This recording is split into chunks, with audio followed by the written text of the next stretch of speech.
Hello, friends. I am starting a new series, Heroes in Real Life. I model this on a series run by Reader's Digest in the earlier days, Heroes in Real Life. They brought to life those people about whom we do not hear or see them in press because they are not that visible. They're ordinary people, came up from ranks. They defied odds and they came up in life. So that kind of people I wish to bring to life and present them to you in this series. I am fortunate to have in my acquaintances and friends some people who have come up the hard way by sheer hard work, integrity, honesty, sincerity. And these people will not be found to you. You see many heroes in press every day. The presidents, the actors, the rich people, the powerful people. They are all put there by their parents, by their forefathers, and by some vested interests. Or some people have natural talents, a good singer. One cannot be a good singer until you have a nice voice. That is God given. That is given to you at the birth. If you don't have it at the birth, you can never be a singer. Whatever practice you may do, you can never be a singer. Some natural talents. Those natural talents everybody doesn't have. And the heroes I am presenting do not have any such natural talents. They worked hard and they studied hard, they learned, they experimented, and they came up. So friends, in this series, I am presenting you heroes in real life.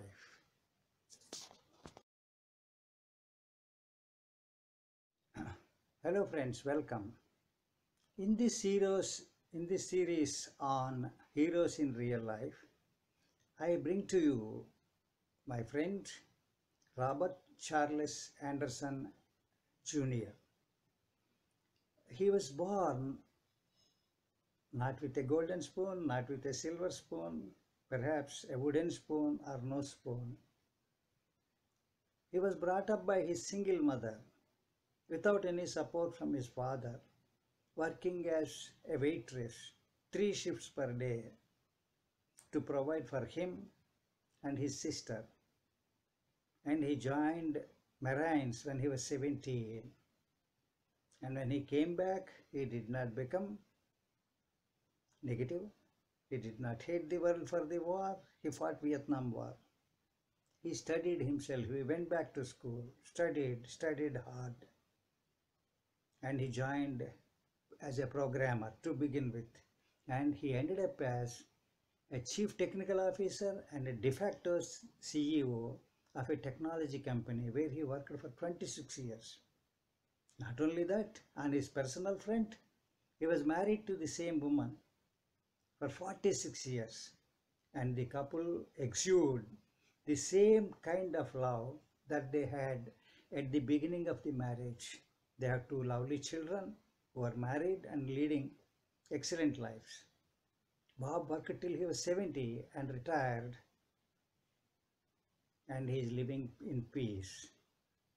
In this series, I bring his life to you. Enjoy.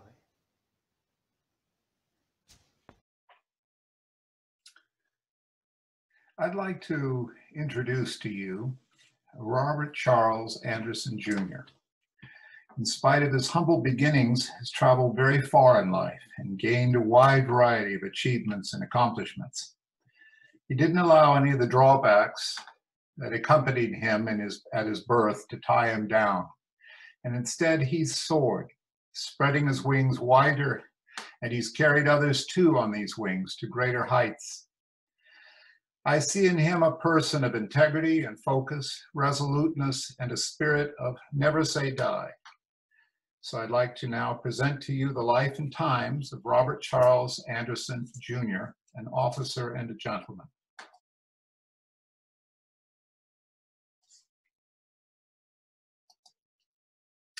Bob, as he's popularly addressed, was born on the 1st of November, 1946, in Chicago, Illinois, to Irene and Robert Charles Anderson Sr. His mother, Irene, was a very kind-hearted and generous person, while his father was a brilliant man. Bob inherited both those qualities in ample measure. Here are a couple of pictures of the young Bob. You can see him here giving a pointer to his future as a warrior. At home, how did you cope with it in your younger days? Well, when I was young, and this is at the age of 5 years old, we lived in Chicago. That's where I was born. My mother and father got a divorce when I was only 5, and my sister was 2 years older. We moved to Florida with my aunt into Delray Beach, Florida. My mother did not have a college degree. She had a basic high school education, but was a very hard worker. And she would hold down 3 jobs as a waitress, working as a car hop or catering or something of this nature, to support my sister and I, put clothes on our back and food on the table. She scraped up enough money to send my sister and I both to a Catholic school in our local community.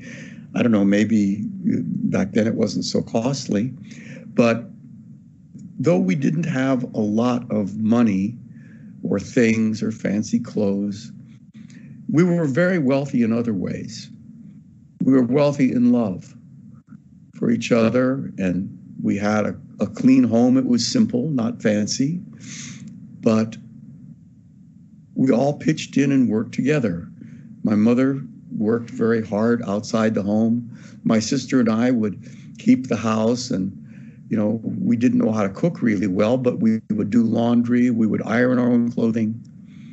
And we had neighbors that we played with who were of the same economic strata that we were.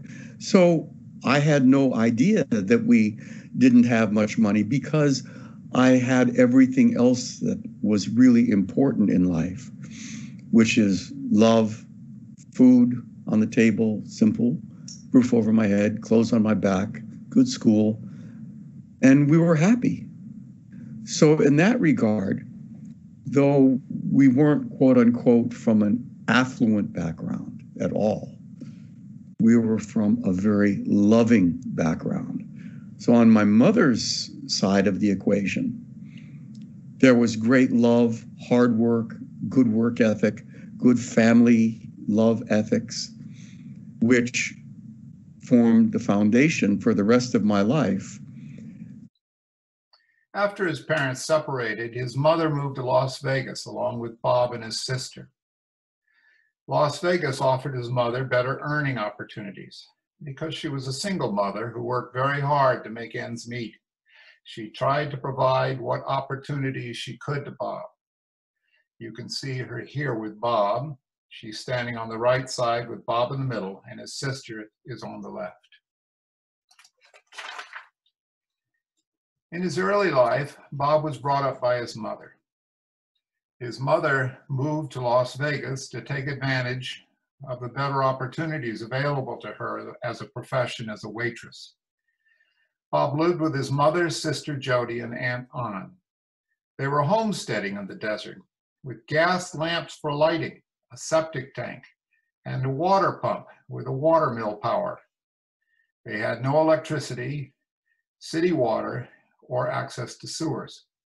Bob had to work hard at maintaining all this equipment in working condition. He was studious right from his childhood, and he learned Latin at the age of 7. He was an altar boy in the Catholic Church. He had a good voice, and he sang Gregorian chant in the choir. Surprisingly, he was a natural vegetarian, but he didn't like to eat meat. But he later cultivated a taste for meat at the behest of his mother, as it just seemed the thing to do. He attended Las Vegas High School and took up a specialization in industrial arts. He was a practical man, even from those days as a child, and he's still that way now. Bob, can you please tell me about your school days? All right. Let's start when my family moved from Chicago to Florida when I was 5 years old, since I don't remember a great deal about my kindergarten days in Chicago, other than it was very cold. So my sister and I went to a Catholic school in Delray Beach, Florida called St. Vincent Ferrell. It was a new school. It was just constructed, and it was populated by Irish nuns directly off the boat from Ireland. Now, I don't know if any of the people who will ever watch this video were familiar with Irish nuns in a Catholic school. Well, we're talking some major strict disciplinarians. They did not believe in sparing the rod and spoiling the child. There were times when if we messed up in class or we did something wrong, we had to walk up to the front of the class and we would have to hold out our hand. And the nun would take a pointer, you know, it's like a long wooden dowel that you could use to point to a blackboard. And she would come down, whack, right on the palm of the hand. And it wasn't a love tap. I mean, they were pretty serious. So in those days, corporal punishment was meted out accordingly. And nobody complained, because if I would have gone home and told my mother that I was punished by the nun, then I would have gotten a good whooping from my mother in addition to that for causing trouble in school. So it's a shame that in today's society there is so much liberalness that discipline in school is very lacking. And if you don't learn discipline at home and you don't learn it in school, how to conduct yourself in a group of people, particularly in a learning environment, you know, your life eventually becomes totally chaotic because that lack of discipline carries over into everything in your future life. Well, with me, that kind of discipline served me well, since later on when I went to the Marine Corps, I had drill instructors that were just a bit tougher than my Irish nuns, but I had a good grounding in it. Anyway, at the age of about 7, I decided I want to become an altar boy, which means you would serve Mass and do the things back in the day when the Catholic Mass was in Latin. So I learned, and there was quite a bit to learn Latin in the server's side of the Mass, the kids who would help the priest during the service. And over time, I actually learned most of the priests' Latin in the Catholic Mass. It was really remarkable. I didn't so much enjoy the Catholic Church after everything turned into English and they started playing guitars and whatnot. It didn't seem like a church service. It seemed more like a musical gathering. Whereas when it was in Latin, to me there was this sense of history. There was this sense of binding back to the original Church of Rome. Maybe I'm sort of old-fashioned, but that's kind of the way I think. I really enjoyed it.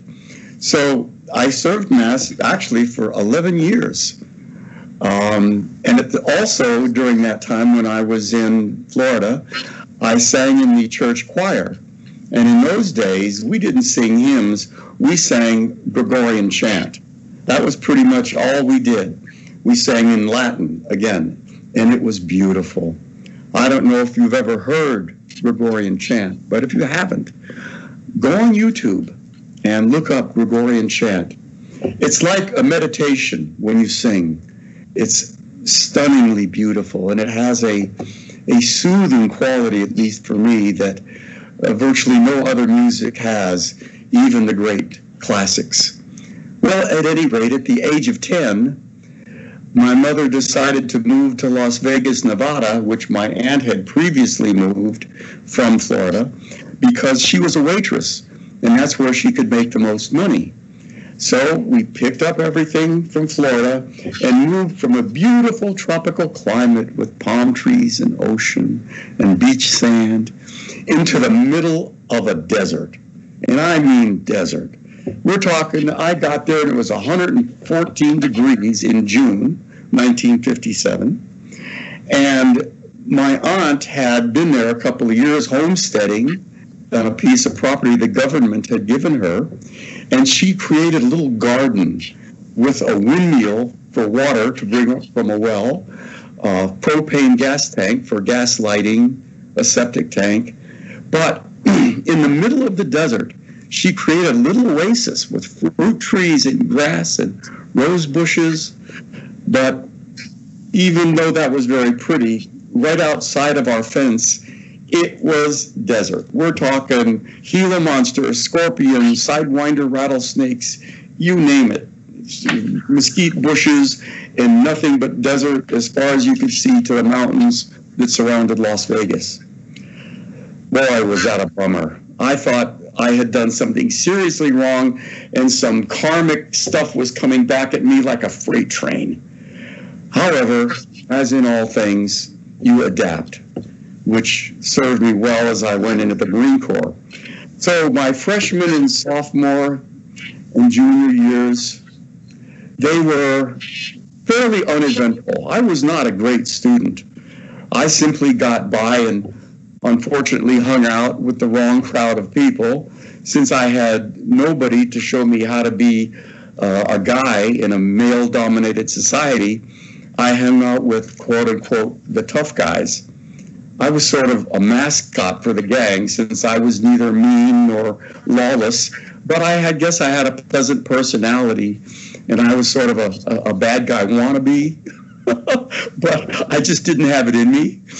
Well, over time, throughout my junior year up to the beginning of my senior year, all of my quote-unquote friends had been sent away to reform school, which was basically jail for teenagers. I was the only one who did not because I just couldn't do some of the things that they did.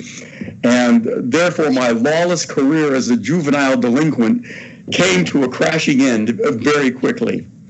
And I decided that the life of crime and injustice, or being an outlaw, was just not the kind of life for me.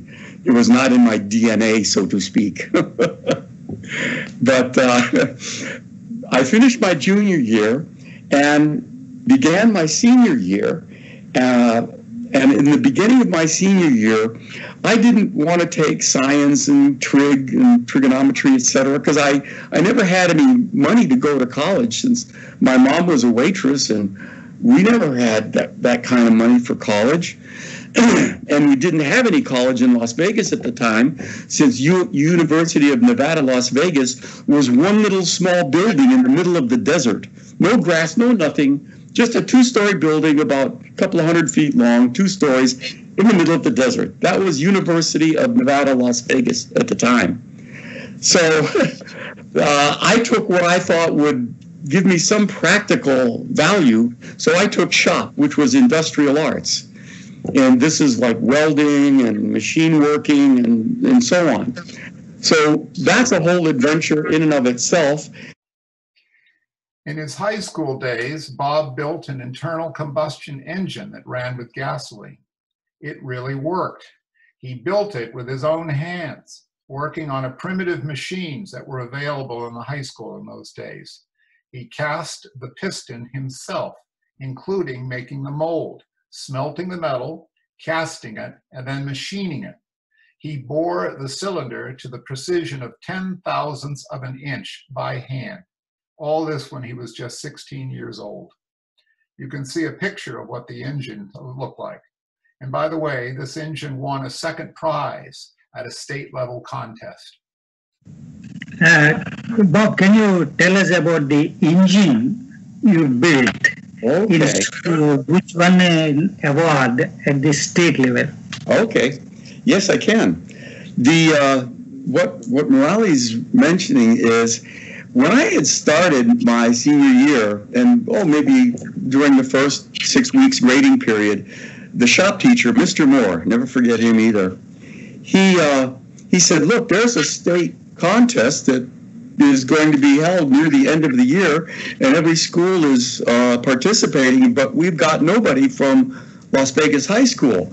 And I don't know why he asked me. I guess I was pretty good at what I did. I was good at welding and using machine tools and so forth. And I said, yeah, why not? What the heck? That sounds like fun.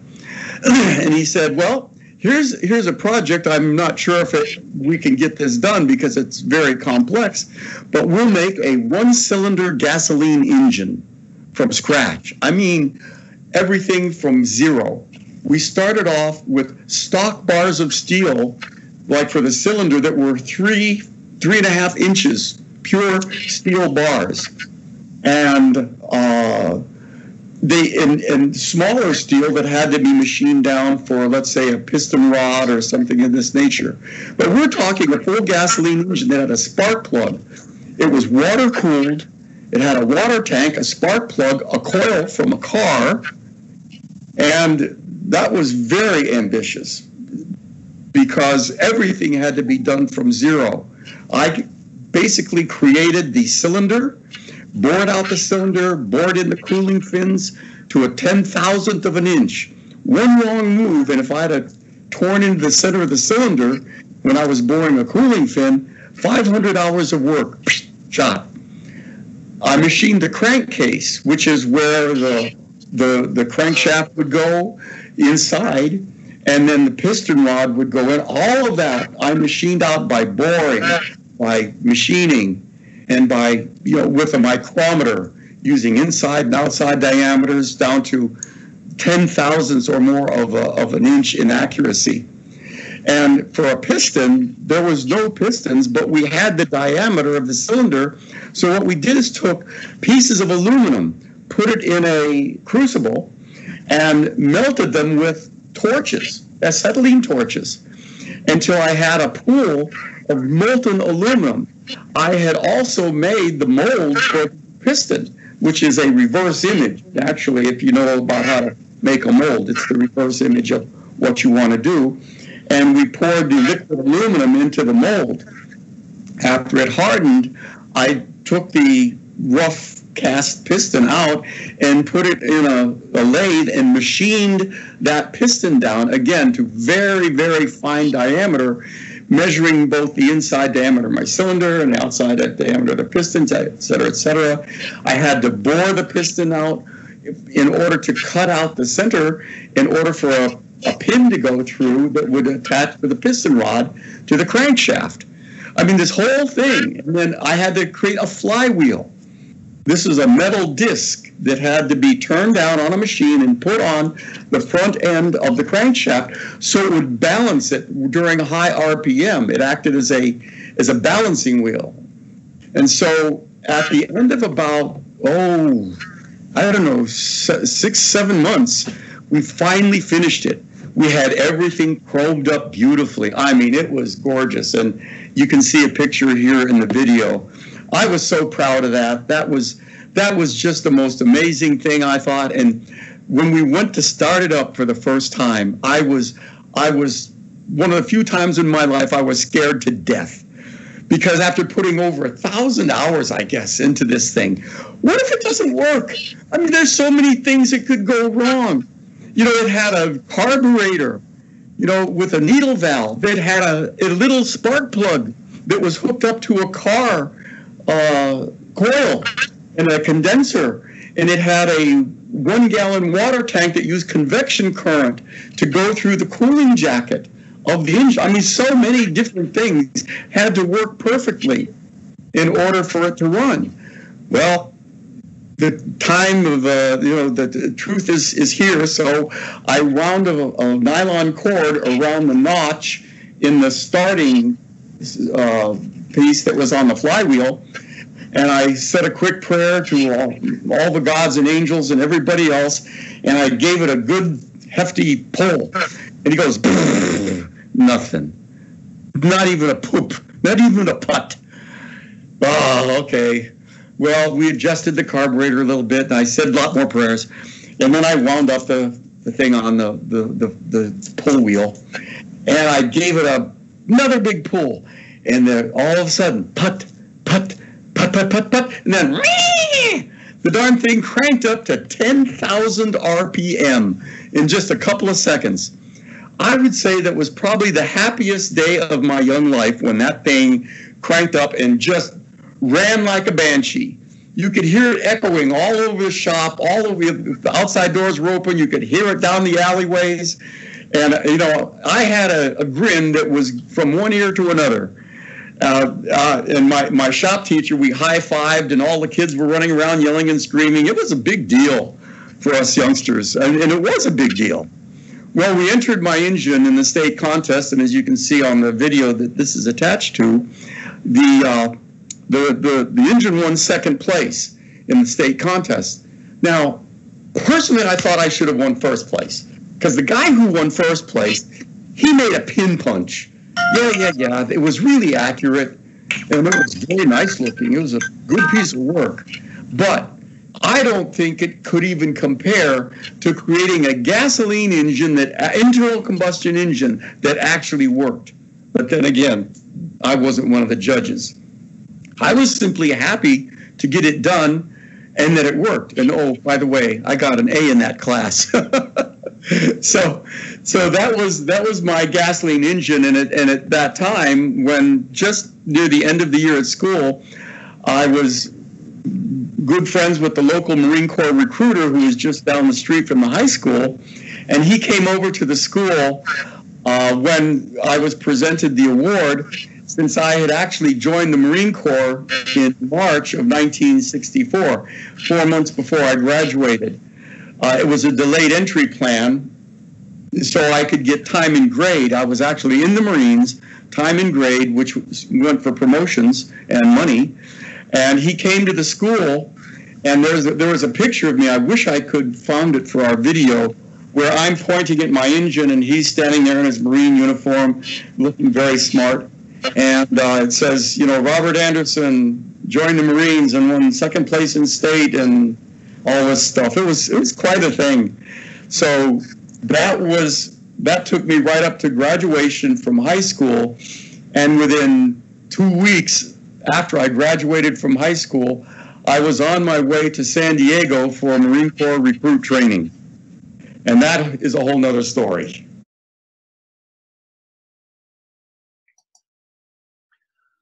Bob graduated from the Las Vegas High School in the state of Nevada.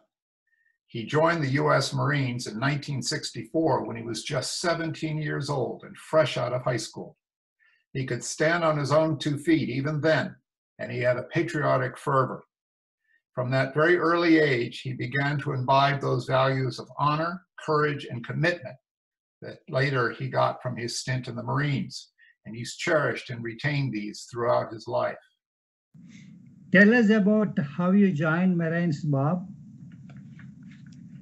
When I was a senior in high school, unfortunately, I had picked up a very bad habit of smoking when I was young, although some years later I quit. But anyway, we'd hang out on a street corner before school, maybe a little bit at lunchtime, and we would have a cigarette and chit-chat with a bunch of guys together with the crowd that I hung out with. And then sometimes at lunch, we'd go as a group, walk down the street to a little restaurant and have a sandwich and a Coke or something of that nature. Well, on the way down to the restaurant, there was a Marine Corps recruiting office. And naturally, they had all the Marine Corps, you know, join the Marines and, you know, Uncle Sam wants you sort of stuff. So one day I walked in, and there was a staff sergeant who was in the Marines and is the recruiter. And I just kind of curious, tell me about, you know, the Marines. And I told him a little bit about myself, and he told me about the Marines. And I told him, I said, well, you know, I really don't want to necessarily be in the infantry, but I'd like to work, you know, with something fairly exciting. And he says, well, I can guarantee if you sign up that you'll go to the place that we agree in your contract. So I said, oh, okay, that sounds interesting. So I thought about it, and then every other day or so, or a few days, I'd go see him again. And eventually he convinced me to sign up, or I actually convinced myself.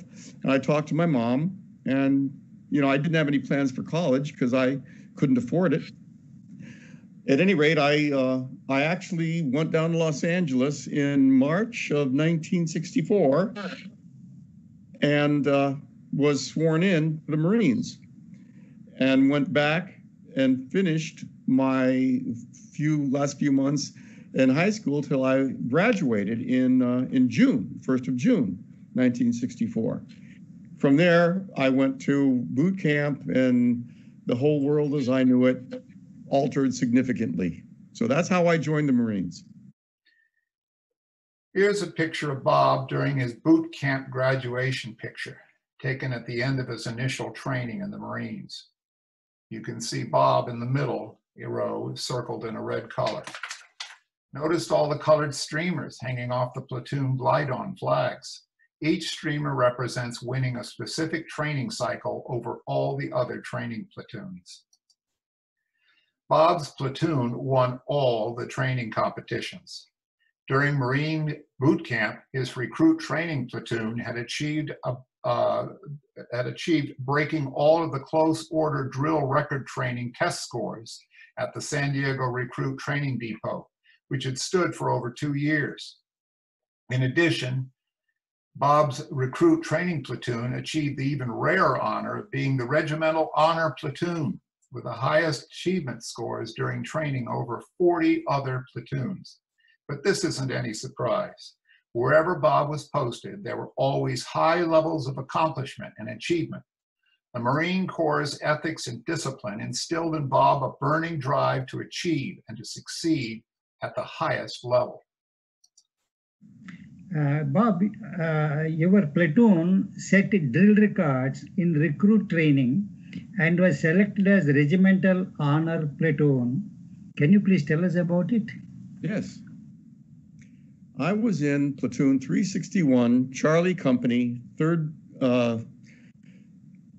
Battalion, 3rd Recruit Training Battalion. And there were like 40 platoons in total in the recruit training regiment. And there were competitions. Every training cycle, we called it an evolution, you had a competition with other platoons in your group, like a series or your company, and then your company to other companies, and then a battalion, and then to the regiment. Well, my drill instructor was a little Sergeant E5, and we had a corporal as well, Sergeant Sanchez. He was a Hispanic gentleman. And I think every Marine probably thinks that his drill instructor, senior drill instructor, was the meanest son of a gun that ever walked the face of the planet. Well, not only do I think he was the meanest son of a gun, I can prove it. Because we drilled, and we had very strict discipline in those days. Corporal punishment or physical adjustment was not unheard of, though a lot of us fell into our foot lockers or off of our racks or beds. But we became very proficient at just about everything. Well, at everything, actually. Every competition, we won. And for every competition you win, you get a little streamer that you put on your guide-on. A guide-on is your platoon flag. Well, if you look in the other video, you'll see that there was just a whole bunch of streamers hanging off our platoon flag or guide-on, which was every single one that you could have won. So that in and of itself would have won us at least, let's say battalion honor platoon. But our scores were so high in all of these areas that we went up to the regiment, and our scores beat every other platoon in the regiment, recruit training regiment. In addition to which, one of these competitions was a drill evaluation, close order drill. And I wish I had a nickel for every hour on what we called the little grinder in San Diego. And then there's the big grinder, which is the main parade deck in San Diego Recruit Depot. And so for our drill evaluation, you'd have your platoon, which is like 60 guys, like 4 squads of 13. And your guide-on, which is the guy who has the platoon flag, and everybody follows him more or less. and your drill instructor is calling cadence and the commands. Well, we went through all kinds of intricate, close order drill movements, not just left shoulder arms, right shoulder arms to the rear march, things like this, but, left oblique, right oblique, for the whole platoon, column of files from the left, meaning that the first squad on the left takes off, and then after the last person in that squad until your whole platoon is strung out in a long line. And then you get back together again. Very complex. But we were good. I would give anything to have a video of that. At any rate, at the end of the day, we found out that we broke the drill eval record. Not only did we take all the competition, but we broke the record for scoring that had lasted for over 2 years at the entire San Diego base. So that was, I think, a pretty good accomplishment. And that also, there was a newspaper article that was published in Las Vegas about that, which is in the other part of the video. So that's how we got Regimental Honor Platoon and the drill evaluation. Bob joined the Marines and he was sent to Vietnam. He worked in the VMO-2 Marine Helicopter Gunship Squadron. His occupational specialty was in weapons and explosives, ordnance, and as a helicopter gunship door gunner. He volunteered for all dangerous aerial combat missions and volunteered to be deployed to the Khe Sanh Fire Base, where he was responsible for all the frontline ordnance.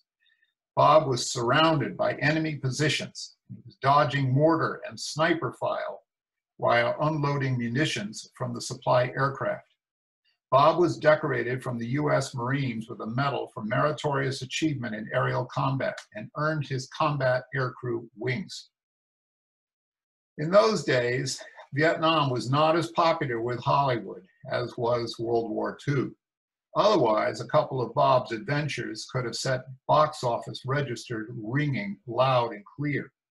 While in Vietnam, Bob requested his mother and sister to send him books of Plato and Kant and study their philosophies by a candlelight in the tent.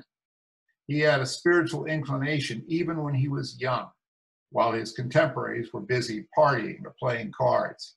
He served in the Marines for 4 years and 4 months until July 1st, 1968. Upon his discharge at age 21, he returned to Las Vegas. Here's a picture of Bob as the door gunner in his helicopter in Vietnam, sporting all his military gear. And here he is seen leaning on his helicopter. As you can see, Bob loved his helicopter and the M60 machine gun. Incidentally, this picture is from a video that was part of an interview done by a military video company, and that can be watched on YouTube. Here are some additional pictures of Bob in his dress uniform on patrol in Vietnam and as a helicopter door gunner. Bob, tell us how your stay in Vietnam metamorphosed you. Okay. When I finished recruit training and infantry training, which every Marine goes through, because as everyone knows, at least every Marine knows, no matter what you do, every Marine is a rifleman first.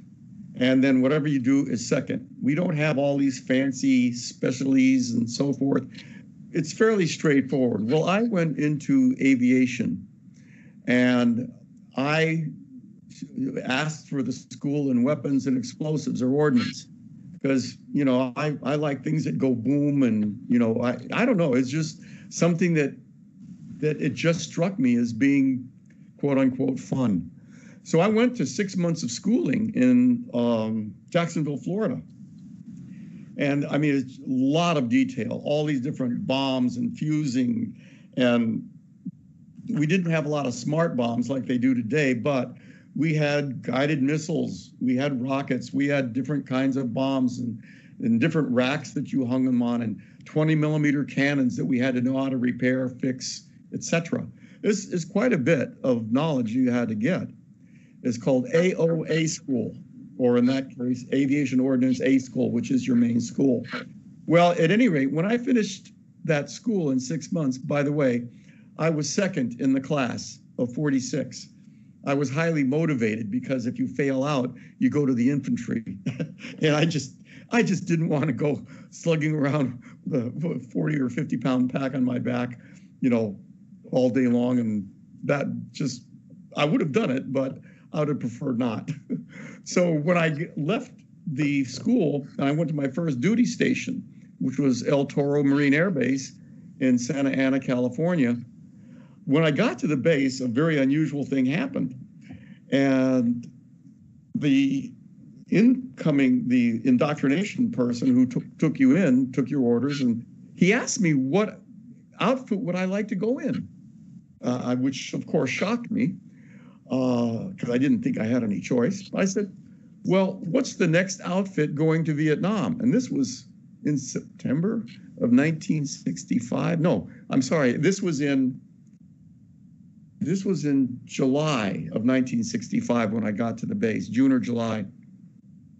And they said, well, this outfit over here, VMCJ-1 or Marine Composite Reconnaissance Squadron 1, is going to be deploying to Vietnam. It was actually the first squadron or first or second to be deployed to Vietnam during the war. So I actually volunteered to be the first guy over, boots on ground, or one of the first in Vietnam. And I got to Vietnam in September of 1965. This is when to Da Nang Air Base, which is where we finally landed after we spent about 3 weeks in Okinawa getting indoctrinated and shots and all kinds of other stuff. It was no man's land. I mean, we're talking, our tents weren't even put up. Forget buildings, our tents weren't even up. And we slept the first couple of nights under this big, huge tent. We had, they gave us sleeping bags, throwaway types. And the first night I got there, this is after flying like 14 or 16 hours on a C-130 from Okinawa to Da Nang, I drew guard duty right on the perimeter of the base. Here I was dead tired. I'm on the perimeter of the base up to my chin in elephant grass, which is a very ragged sawtooth edge type of grass that can just cut you to shreds. And I'm at those days in Da Nang, that part of the base there was a clear area of elephant grass to the tree line of about maybe 200-300 yards. And that was Indian country or enemy territory. And I was walking around at 2-3 a.m., first night in Vietnam. Oh my God, how did I look at this? How did I get this? It was a moonless night. And I got a message from the corporal of the guard that we were supposed to get an attack at 3 a.m., which of course was the time I was on post. Fortunately, we did not, because I could have never seen it coming. It was so dark. But at any rate, that's how I got to Vietnam. I volunteered. Silly boy. Bob, how did you use that little spare time you had in Vietnam? Yes, well, we had vanishing little spare time. I mean, our squadron flew photo reconnaissance and electronic countermeasures. So our birds would go in before, or, the strike package or the other aircraft with a jamming to jam from the SAM surface to air missiles. And also they would do photo reconnaissance, which would be of territory or, damage assessment from bombing runs or what have you. And our birds had 2 20-millimeter machine guns and, of course, the flares, which were explosives. And so that was my department. We were working 7 days a week, 17 to 22 hours a day. I mean, just flight after flight. And there are times when I just would lay down on the taxiway with my Mickey Mouse ears on my ears. And in the midst of all the jet engines and afterburners going off on the runway next to me, I would fall dead asleep. I was so tired. Because I had to arm and de-arm the jets before they'd hit the runway. I had to arm the cannons and arm the flares. which means with both engines, jet engines running, I had to roll underneath the jet to the gun well, open the door, crawl inside, take out the arming blocks that kept the breech blocks from going home, and then, roll out, show the pilot that I had them, and then off they'd go on their mission. Well, needless to say, when you finally did get off duty, usually you were just so exhausted, you just flopped down on a cot, which is what we had. We didn't have beds or anything. We had just canvas cots from World War II or the Korean War. But every once in a while, there was an hour or two when we weren't so exhausted we couldn't keep our eyes open. And for some bizarre reason, I was thinking to myself, this is crazy. Is this what human beings are meant to do in this world? I mean, go out and try to destroy each other for what? I mean, I didn't hate the Viet Cong or the North Vietnamese Army. I didn't even know them. But I was a Marine and I did my duty. They had weapons, I had weapons, and last man standing wins, sort of thing. But I for some reason, I had this burning curiosity to know about life, because this didn't seem like the way life should be. So I wrote a letter to my mother and my sister, and I asked them to send me books on philosophy. I didn't know one philosopher from another. I wanted something that might help me understand or explain how humans thought, how we felt, why we interacted the way we do. Maybe somebody had this figured out already. So my mother and my sister went around to bookstores, and they got me paperback books from Schopenhauer, who's a philosopher, Kant, Immanuel Kant, and Dialogues of Plato, which was about Socrates, and sent them to me. So, and we didn't have electricity, so I had candles, and we did eventually get electricity. But for a while there, I was reading these books on philosophy by candlelight. So that's how I spent a lot of my fair time, although I admit that there are a number of times, more than I would like to remember, where I'd go out with the guys and just get falling down stupid drunk on beer or Suntory whiskey or 33 beer or Budweiser, because they had it by the pallet over there for the Marines. But when I wasn't doing stupid stuff with my fellow Marines, I was reading books on philosophy, trying to figure out life. That's what I did in my spare time. He wrote letters to his sister and his mother from his tour in Vietnam. His sister was so moved by one of the letters that she sent the letter to the editor of the Chicago Sun-Times newspaper, and they published it. In December 1965, this was the first letter that started a nationally syndicated series called Letters from the Vietnam. In the 1980s, this became a TV series. Bob set a trend even back then. You can see the letter written by his sister to the editor, and also there's Bob's letter to his sister. Bob received numerous military decorations, awards, and citations during his military service. Notable achievements were the Air Medal for Meritorious Achievement in Aerial Combat and the Combat Aircrew Wings with 3 combat stars. After Bob was discharged from active duty, he continued to be involved in veterans and other patriotic activities. This is from a local newspaper during a Veterans Day celebration in Carlisle, Pennsylvania. Bob, you were writing letters to your sister, and one of such letters started a syndicated column in all national newspapers. Please tell us about it. Sure. This was in mid-November 1965. I'd been there since early September, and during that time, I was just exhausted, and I had seen guys coming off of patrol with barbed wire, twisted around their boots because the rubber would rot away from the canvas from stomping through rice paddies or streams or whatnot. And a lot of guys would come back, you know, they'd be bandaged up or bloody, and sometimes you'd see body bags being flown in, which is they put dead Marines or soldiers in plastic bags.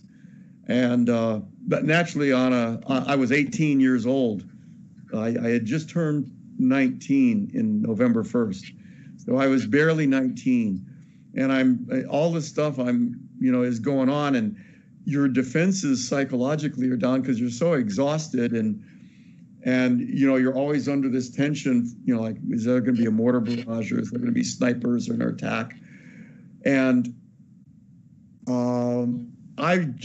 one day I just sat down with a several sheets of paper, and I started writing my sister a letter about some of my experiences and how I felt, and but at the same time, near the end, I told her that I and the other Marines there, we were doing something for our country, at least we felt so, and that we were putting our life on the line to serve our country and what we felt was our duty. Now, whether that's right or wrong, it's irrelevant, okay?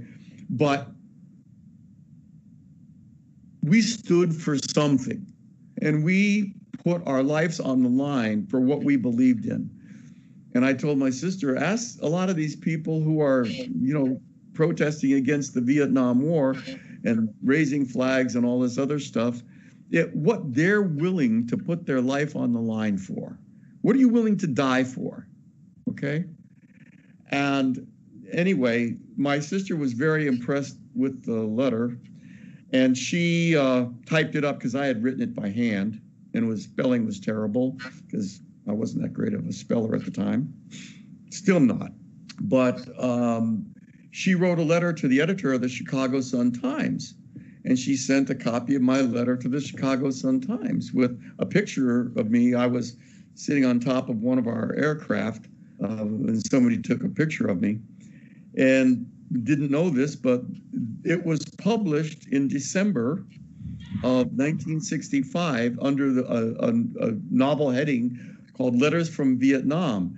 And somewhere in my letter, I talked about blood, sweat, and mud. So that was the title of the article, Blood, Sweat, and Mud, Letters from Vietnam. And apparently somebody thought that was a great idea, and word got around through the newspaper industry, and all syndicated major newspapers in the United States started publishing letters from Vietnam. But as far as I know, in December of 1965, or actually it's November when I sent it in, she sent it in late November, mine was the very first one. And later on in the early 1980s, early to mid 80s, there was a TV show, a documentary called Letters from Vietnam, where somebody would read a letter from Vietnam and at the same time showing combat footage that would be kind of in line with what the letter said. So I found that rather interesting and rather surprising, but that's how that all started, at least to the best of my knowledge. Upon honorable discharge from the Marines, he returned to Las Vegas. He lived with his mother while going to school and working full-time as a janitor and a gas station attendant. Bob just didn't sit idly or blame the war. He just went back to school. He attended the Nevada Technical Center for 2 years, specializing in a course of electronic data processing, and graduated second in his class, completing all the required courses the semester early with a certification rating of outstanding. In the first semester, he was taking tests as usual, along with the other students. But by the second semester, he was so good at what he was helping with, he was helping the faculty compose tests for the other students to take. He graduated with a 3.7 GPA, and this didn't accurately reflect his actual achievement because he got a C in his second year typing exam. He also attended the North American School of Systems and Procedures with a specialization in systems analysis and design. It was a 2-year course, and he completed it in only 1 year with flying colors and a 4.0 GPA. Bob, After return from Vietnam, how did you go about building your life again? Returned from Vietnam, I was posted to my last duty station was Marine Corps Air Station, Yuma, Arizona. They tried to put you in your last duty station close to your home, so if you chose not to re-enlist, they wouldn't have a lot of travel cost.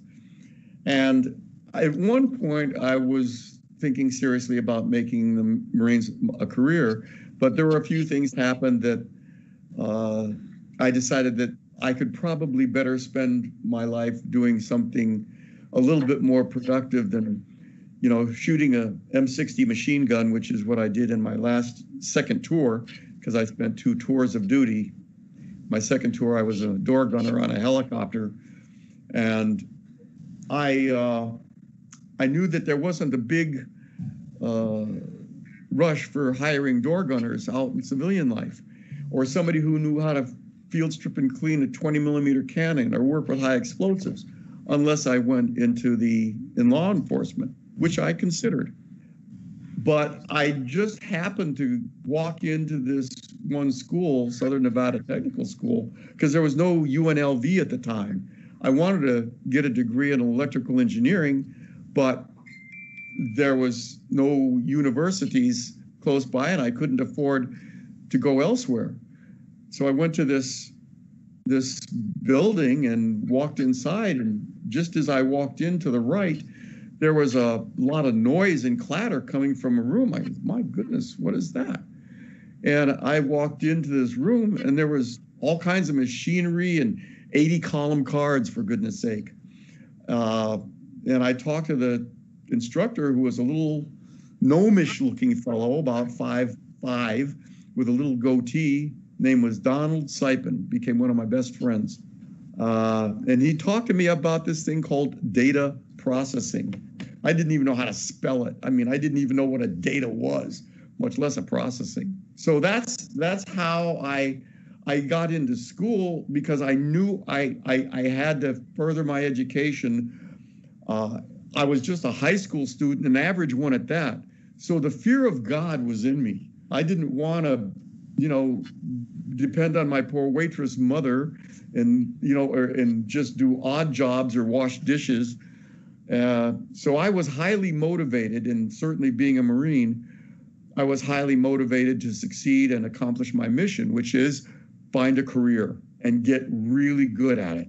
So that's how I transitioned from my Marine Corps career into civilian life and starting school.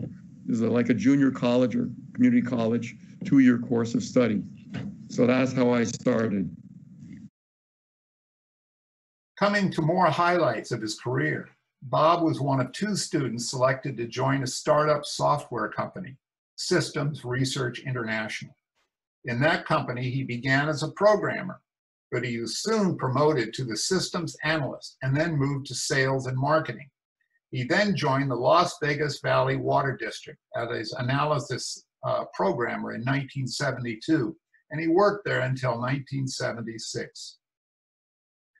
During this time, Bob got certified as a teacher in electronic data processing for a junior college. Bob taught night school, and the subjects he taught there were Introduction to Electronic Data Processing, Systems Analysis, and Design and Programming.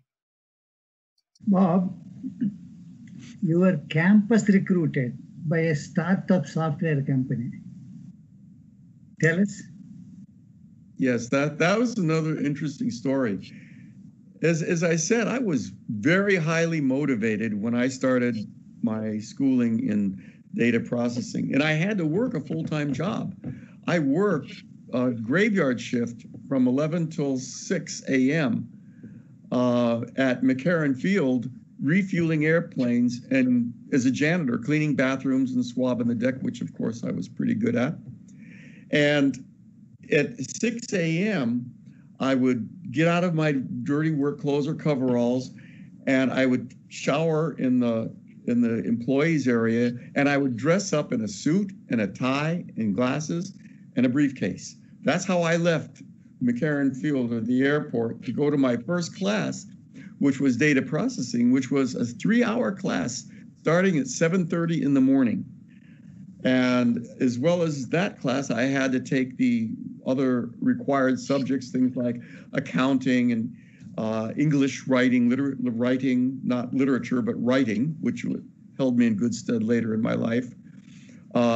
Business machines, second-year typing, electronics drafting, a number of subjects. There were others, but I can't remember them right offhand. At any rate, I was driven.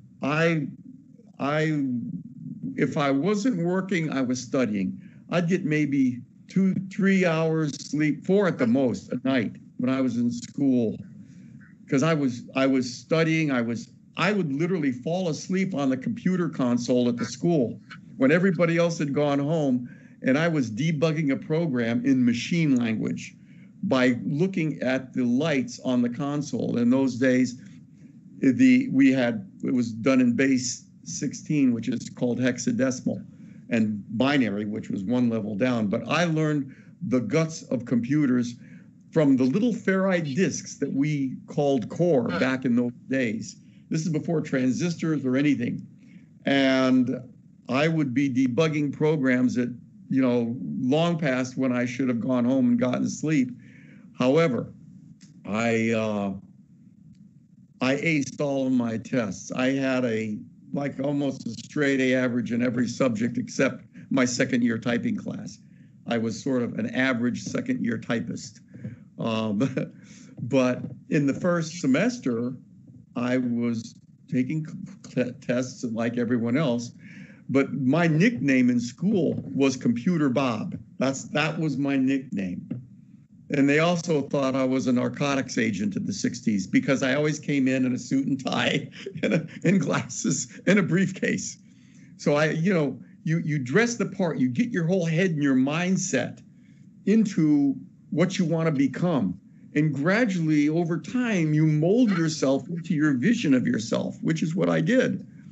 And I remembered when I was pumping gas at a gas station, because I even worked part-time pumping gas at a gas station, whether I was pumping gas at a gas station or whether I was cleaning toilets and urinals in the airport, this one phrase kept going through my head. You have to do things today that others will not do, so that tomorrow you'll have things that others will not have. And so I worked my butt off. I worked harder than just about anybody really, because I didn't have this innate natural brilliance. I was smart, but I had to work very hard. And what happened was I became number 2 in our class of 46. I was second in the class, which kind of annoyed me, but I was second in my other class as well, and I just couldn't make it over that last little hurdle. At any rate, in our third semester, these 2 bankers wanted to start a software company called Systems Research International, and they wanted the 2 top students from the school in data processing and programming, etc., to start the company. So there was my friend, his name was Bobby Kane. He was just brilliant. I mean, he was innately brilliant. I don't think he had to work quite as hard as I did, because I think he was just smarter than me. Who knows? But at any rate, our instructor, Don Sipin, who by that time was a good friend, he had put Bobby Kane and I up to these 2 gentlemen. And I said, Don, I still have another semester. He says, you've completed all your requirements, for the degree and your other courses. And my gosh, you're creating the tests for the students. We'll graduate you, a semester early. So that's what they did. I graduated with a certification rating of outstanding and a 3.7 GPA, which would have been 3.9 if it wasn't for me getting a C on my second-year typing test.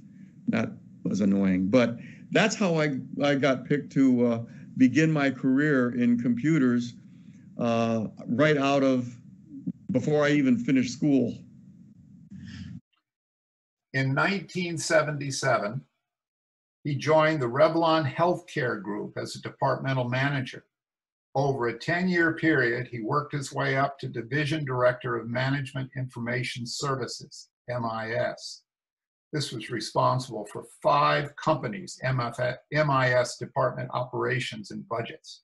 There, he gained a reputation as the guy who got things done. Anybody having a tough assignment was automatically directed to the go to Bob to get it done. Then he joined CAI, Computer Aid Company, in 1994 and spent the next 26 eventful years of his career there. There he scaled the greatest heights of his career. He was the product manager for outsourcing application support, which under his stewardship grew to earn $60 million a year. The CTO, Chief Technology Officer for European Operations, International Consultant for Europe and Asia Pacific. It was in CAI that he invented and was awarded a patent for Tracer, which means the Automatic Process Control Data Collections and Metrics Management System for the application support organizations. Here's Bob in all his glory at his office, although he spent little time there because he was traveling internationally at least 2 or 3 weeks a month. At CAI, Bob created documentation and training department for the application support product. In addition, he created a print shop for training materials, sales collateral, and corporate documents. Here he is with a colleague and with a customer at the General Motors in Frankfurt, Germany. Here's a picture of the patent he received in the name of Robert Anderson as the inventor of Tracer, which means Automatic Process Control Data Collection and Metrics Management Systems. Bob, you had a great career in Revlon. Can you please tell us about it? Wow. Well, I spent a couple of years working at SRI. Then I took a little bit of a hiatus of about a year, at which time I had become a teacher of transcendental meditation and got married. Then I went to work for the Las Vegas Valley Water District as a programmer analyst and did a spectacular job there. I had letters of commendation from the general manager. I programmed entire systems by myself, payroll systems, billing systems, cost reporting systems. I was the only programmer that was there. And it must have been 60 or 70, 80 different, production programs in about 5 different systems that my boss and I designed them, although I did a lot of the grunt work of the design overall. And then I did, of course, all the programming, and they had somebody key punch the instructions. It was RPG2, I remember. I didn't even know what that was. I mean, I took COBOL, I took Fortran in school, as well as assembler and machine language. But the water district knew I had a good programming background, so they sent me to a week school in Los Angeles to learn RPG, Report Program Generator 2. Very strange language. You didn't have read and write commands. It was done in what they call cycles, which you had to kind of bend your head around. But eventually I became incredibly good at it. So good, as a matter of fact, that the IBM systems engineers used to call me in to fix systems and programs in their customers that hire me as an outside consultant. And I'd do this after work at night to fix things that they just either couldn't do or didn't have the time to do, which gave me a few extra bucks in my pocket. So after 4 years there, I moved to Illinois with my wife and children. That's a whole different other story that we don't have the time to go into, but I was the manager of Management Information Services for Armor Pharmaceutical Company, which was at that time owned by Greyhound Corporation. So we had IBM equipment. It was no, we didn't. They were just converting over to Burroughs equipment. which I had never heard of before, but I learned it. And it was a very nice environment, you know, pharmaceutical manufacturing, everybody's in white coats and laboratories and stuff, which I really enjoyed. And, you know, I learned the ropes. Being a technician is very different from being a manager. Those of us who have gone through that transition know that becoming a manager of people and budgets and so on is very different than being a great technician. And I made a lot of mistakes. I surely did. But I tried to learn from them. And eventually we were purchased by Revlon Corporation away from Greyhound. They were expanding their healthcare group. Over a 10-year period of time, from the time I started under Greyhound until Revlon was broken up in the mid-'80s, I worked my way up to Division Director of Management Information Services for the Pharmaceutical Products Division, called Ethical Pharmaceuticals at that time, of the Revlon Healthcare Group. We had 5 companies. And I used to travel all around the United States and Puerto Rico, which is where one of our companies was. And I would, you know, oversee the departments and budgets and hiring and all that other kind of stuff. At that point, we were bought off by, actually we were sold off. It was the first corporate takeover, hostile takeover in the mid-'80s done with junk bonds with Michael Milken and his corporate raiders. Well, I went into Roar Pharmaceutical bought Armor because I decided to stay, and they put me up at corporate headquarters in Pennsylvania. So I moved my family from where I was to Pennsylvania. Well, I did not work out real well in that particular corporate environment. It was mostly politics and merging of 2 different organizations who had very different cultures. And at the end of the day, quite honestly, I was fired. I just didn't fit in. I wanted to get things done, and I could see what needed to be done. But most of the people in that time were so interested in looking good and playing the political power games, which I am not good at, and I never was good at. So eventually I left and wound up at Computer Aid Incorporated, which was a consulting company. The president at that time, Tony Salvaggio, hired me. And he's just a smart entrepreneur guy. He was a salesman at IBM and decided to start his own company. And I was one of the first people to come with the company. So the first contract, real big contract that I was on, was in outsourcing of application support, where they put me up as the team leader. Since I had been an executive, I'd managed teams, many different environments, and I built an application support team. Then we took over, this was at DuPont in Wilmington, Delaware. We took over from their IT organization, where the users were just up in arms because they were treated like problems, not customers. Well, I came in there and smoothed things over. Within a year, I cut the cost of operating their mainframe systems. I cut the cost of running them by half by looking at the job streams, customizing them, fixing the areas that nobody else thought of fixing that keep the systems from breaking, where we went from like 40 to 50 system bombs per month, which means the batch jobs in particular would blow up and $9-10 million worth of billing wouldn't go out. Well, within, I would say, 6 months, I took that down to 0 with my team. And we all worked very hard, but it was a team effort. From that point, I knew how to run support organizations. I knew what customer service was. I knew what applications were. I knew how to get knowledge from some people into other people's heads. So I began developing processes for application support.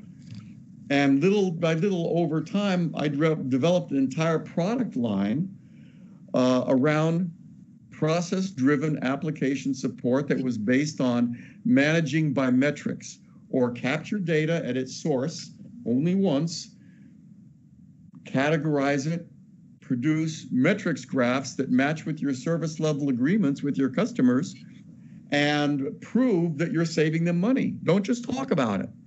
We were the only company that could actually prove through multiple different metrics that we were saving the company's money, improving customer service and customer satisfaction. So that business over a 24-year period that I built almost from nothing wound up making about $40 to $60 million a year. So in 23 years, that was almost $750 million.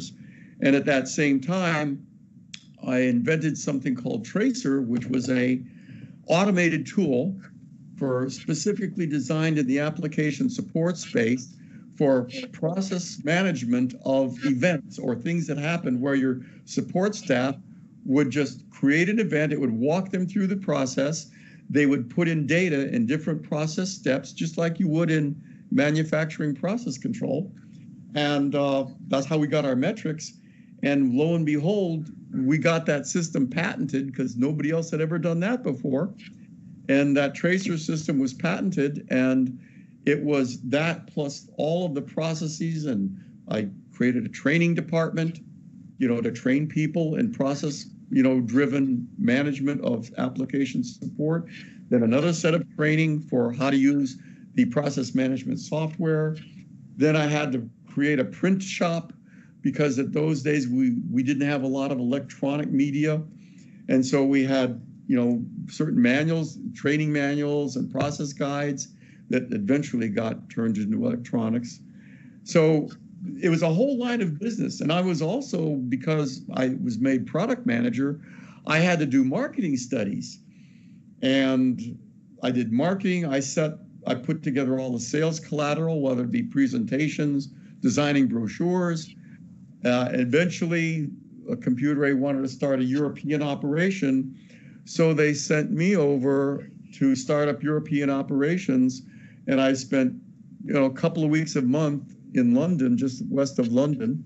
And I was the chief technology officer for our European operations. And I flew all over Europe, trying to get new business. And I even went into Eastern Europe, into Romania and Sweden and Netherlands and, Ireland, certainly the UK. And so that was very interesting. Also, the Far East.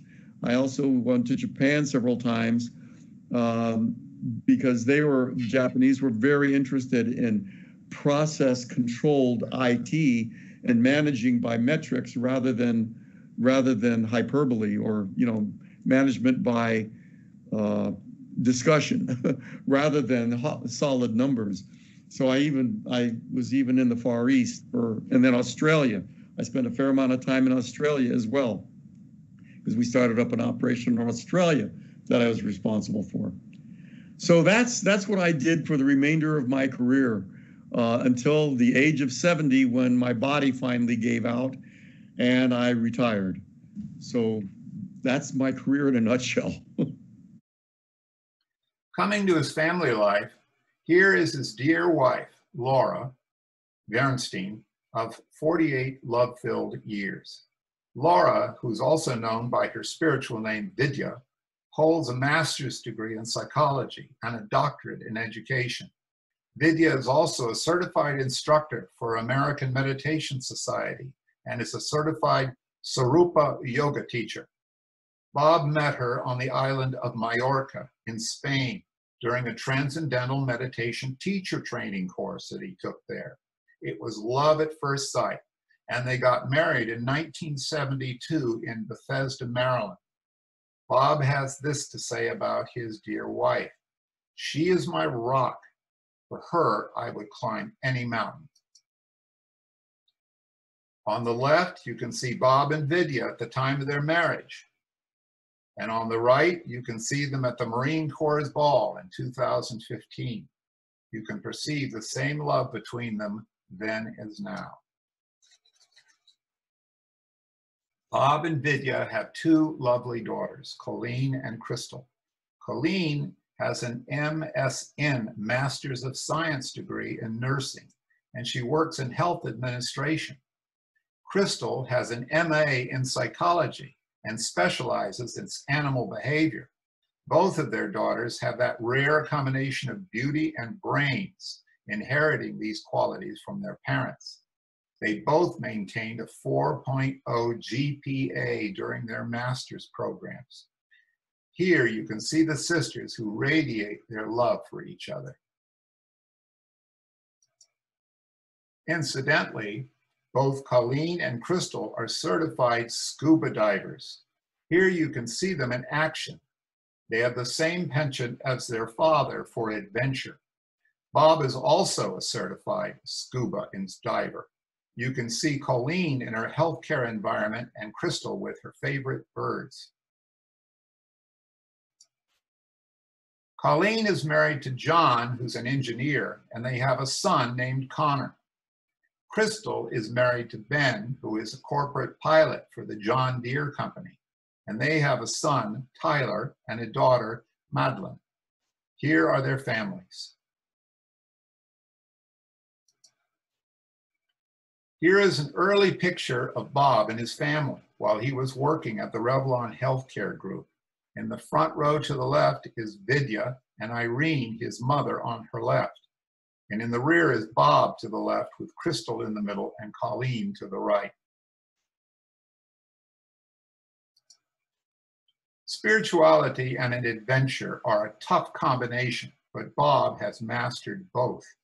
He studied the philosophies of Schopenhauer, Kant, and Plato in Vietnam. Della Bernhard, a dear friend, taught him Transcendental Meditation, or TM, in 1968. In 1971, he attended a 5-month TM teacher training course in Mallorca, Spain, and he became a TM teacher.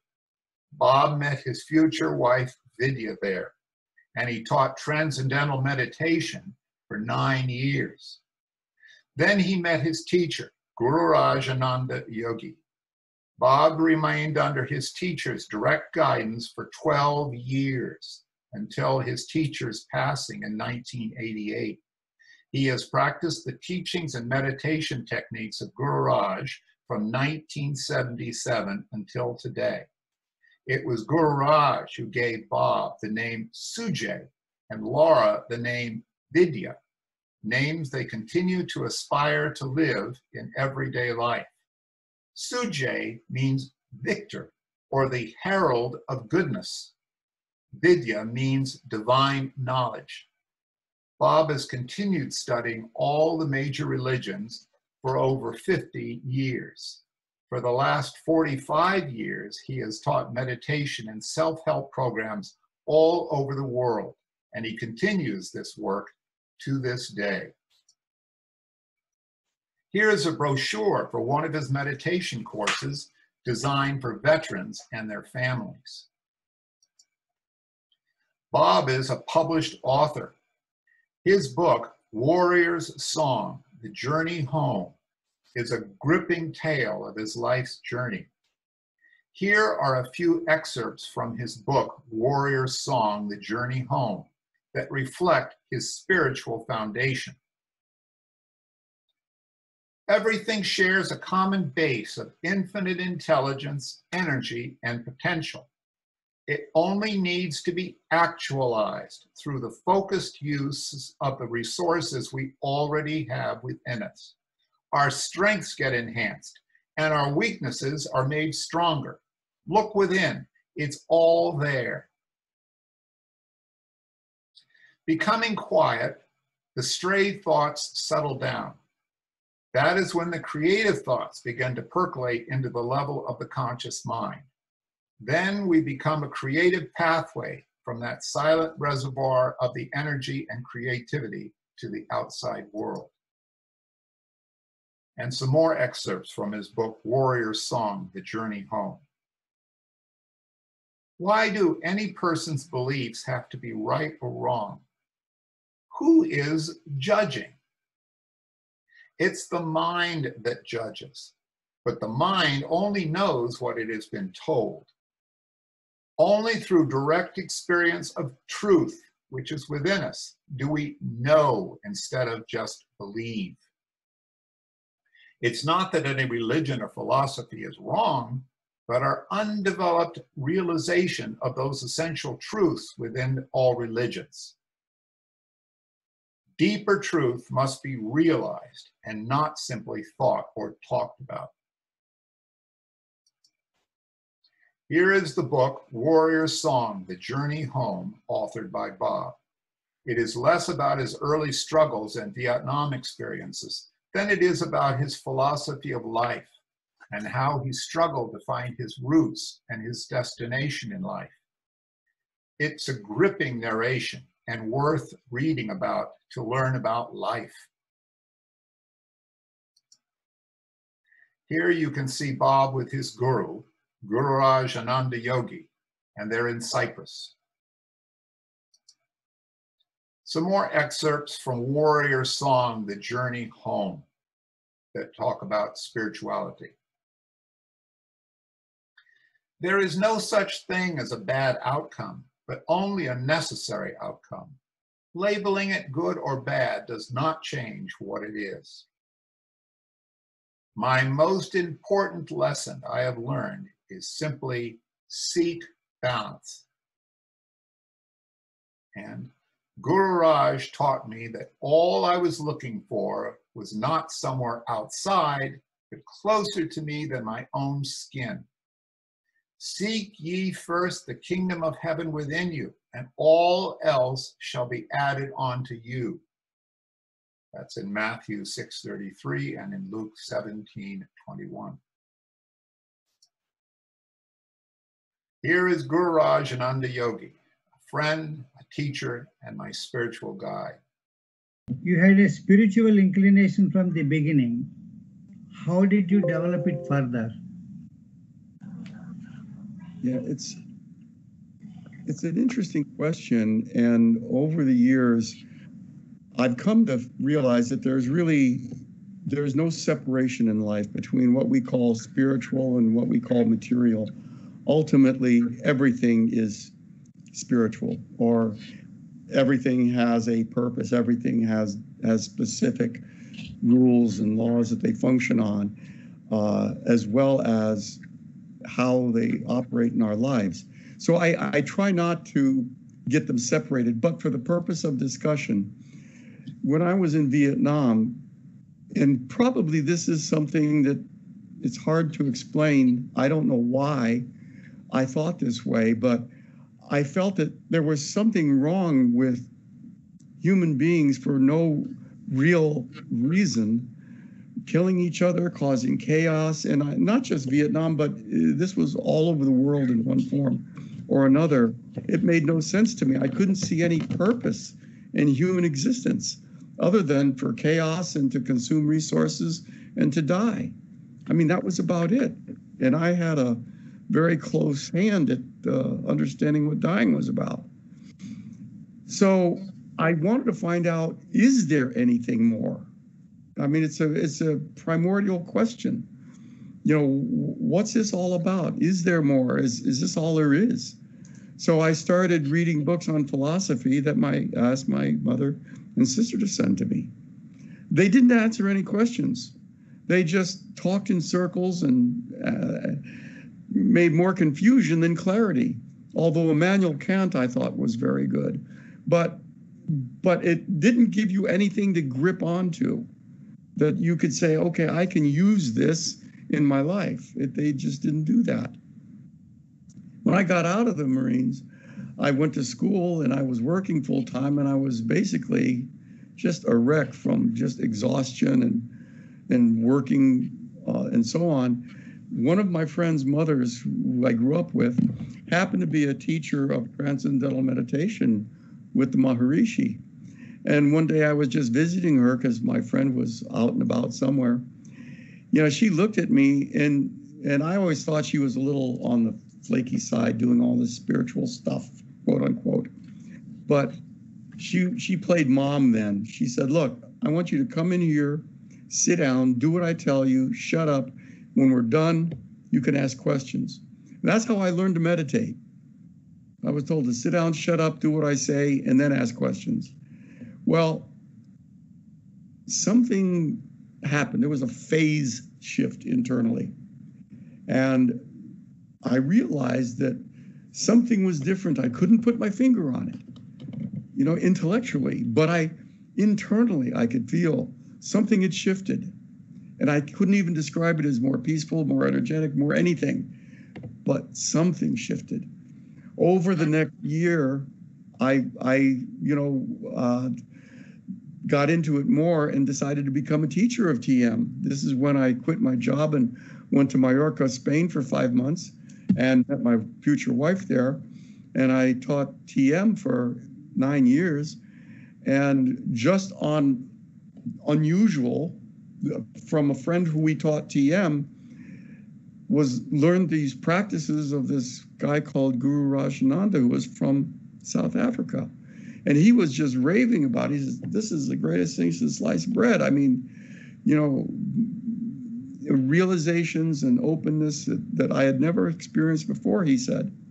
So my wife and I said, look, let's stop teaching TM for just now and give this thing a try. And if it doesn't work out fine, we'll do TM again and go on teaching, etc. But we wanted to give it a fair shot. So we started doing Guru Raj's practices, and it indeed was, again, a quantum difference, quantum shift, a very fundamental shift, I felt, and my wife as well.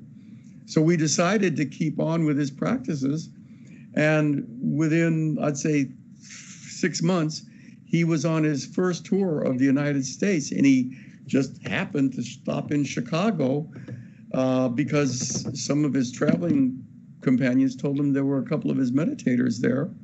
My wife and I had already signed up for the course in California, which was Guru Raj's first course. And he actually came to our house.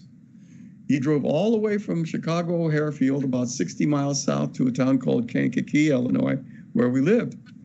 And, somebody knocked on the door. I opened it up, and here's this little brown guy in a suit and tie. And we're going, holy crap, it's Guru Raj. And, I'm flabbergasted. And, well, a number of things happened, which we don't have the time for here, but we went to California on the same airplane. And he actually held my hand for about an hour, interestingly enough, eyes closed.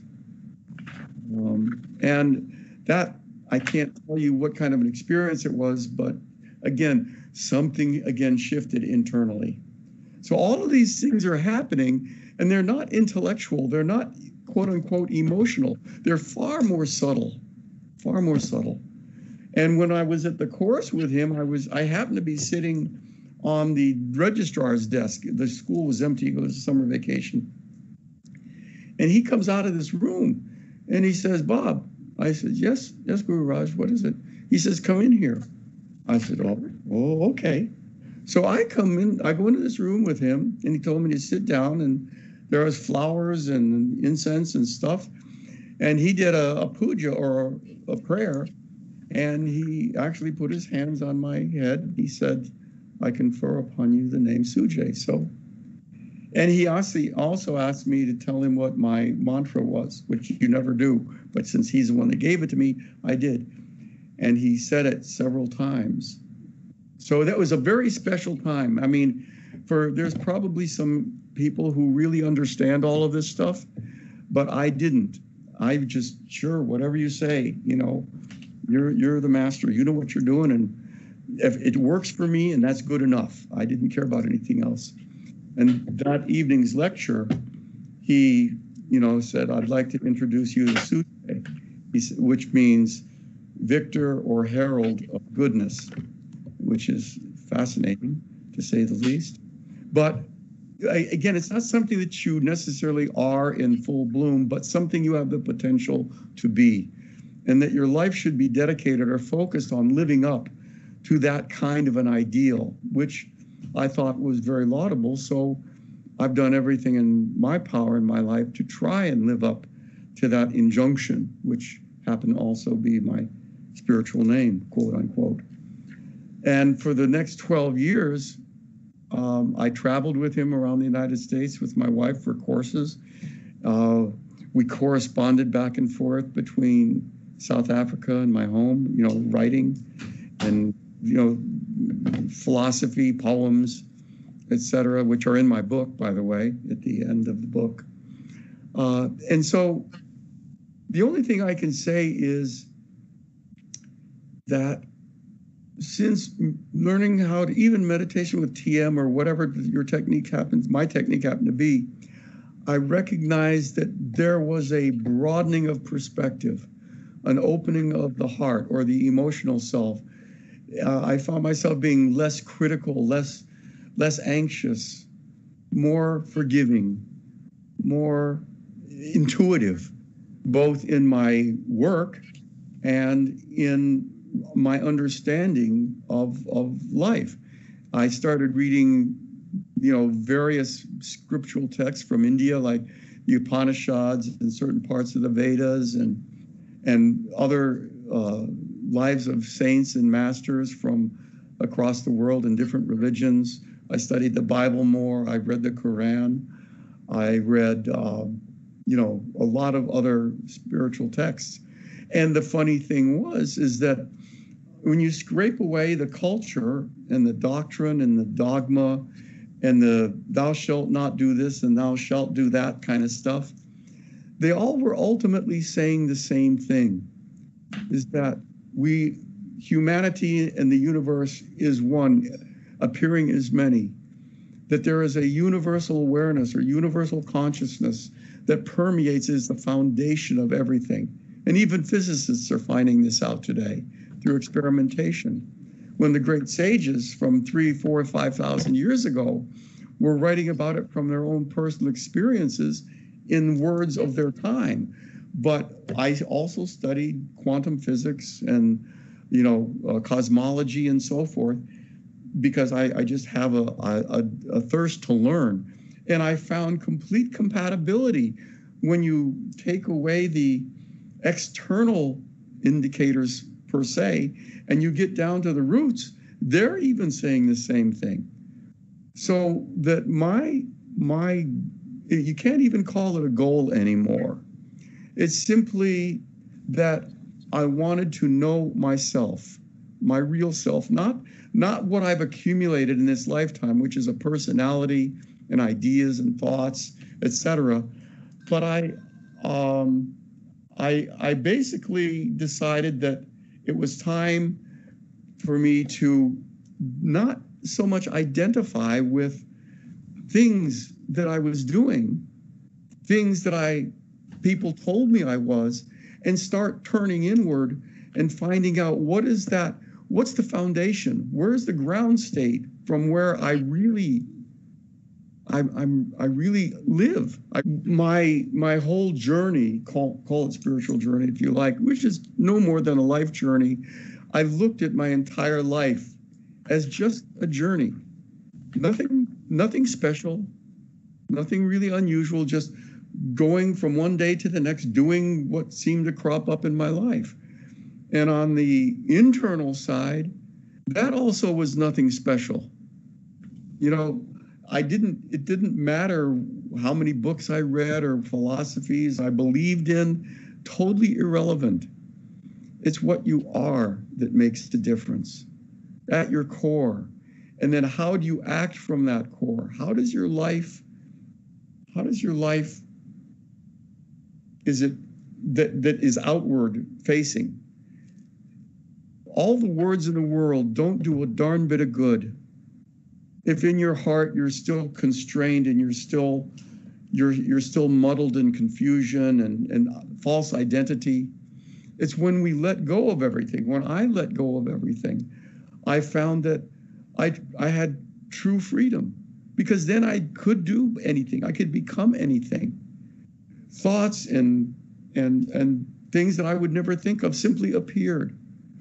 And I revel in the beauty of the creative process that exists pretty much on its own, but only if we are open to it. All of us have that potential.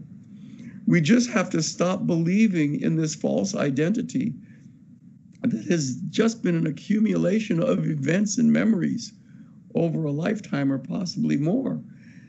But realize that true self, that inner awareness, that observer, that is the perceiver of all these activities, that's the real us. That's infinite, that's eternal, that doesn't change, that simply is. And the more that we realize, that we recognize our own essential nature and divest ourselves of all these false identities, the happier we become, because we don't try to be anything or do anything special. We do what is our duty in life.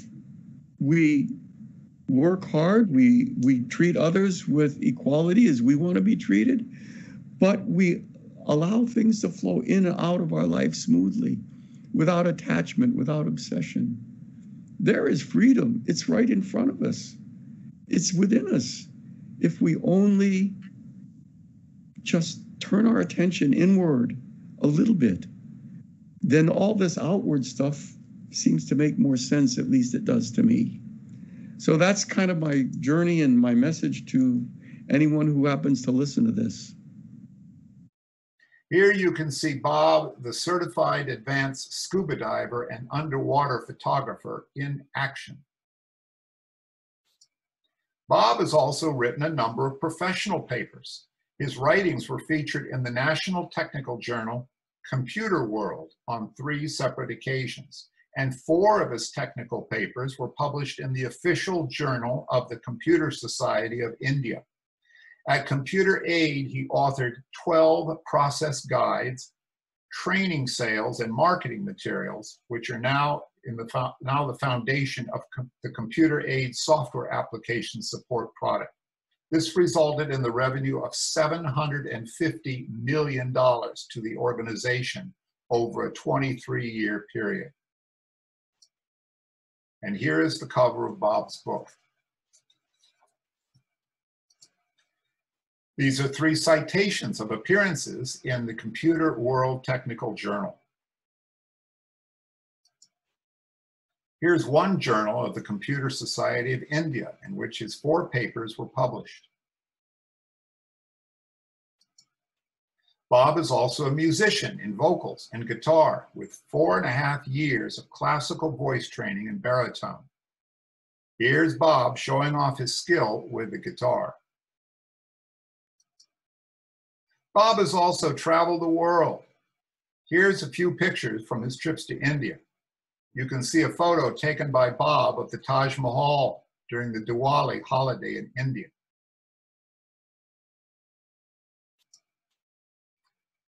Bob has special interests in education, and he supports a school near Nashik in the Maharashtra state of India. He supports global education. He is the International Director of Education at the Global International School in Nashik, India. He visits the school 2 or 3 times every year. He takes an active part in the activities of the school, including teaching and interacting with the students. He teaches Indian students on the topics on the Ramayana, the Bhagavad Gita, Spanish, 7 habits of highly successful people, and meditation. Here is a brochure of the school with Bob featured on it. Bob created the brochure. Here's a picture of Bob with the staff of the school on the left, and he can be seen teaching and interacting with his students on the right.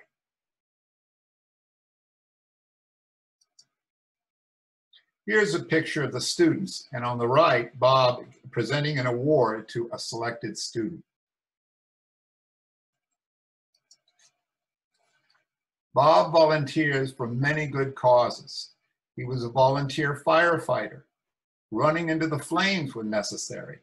He was a water safety instructor of the Red Cross and has taught swimming and trained lifeguards.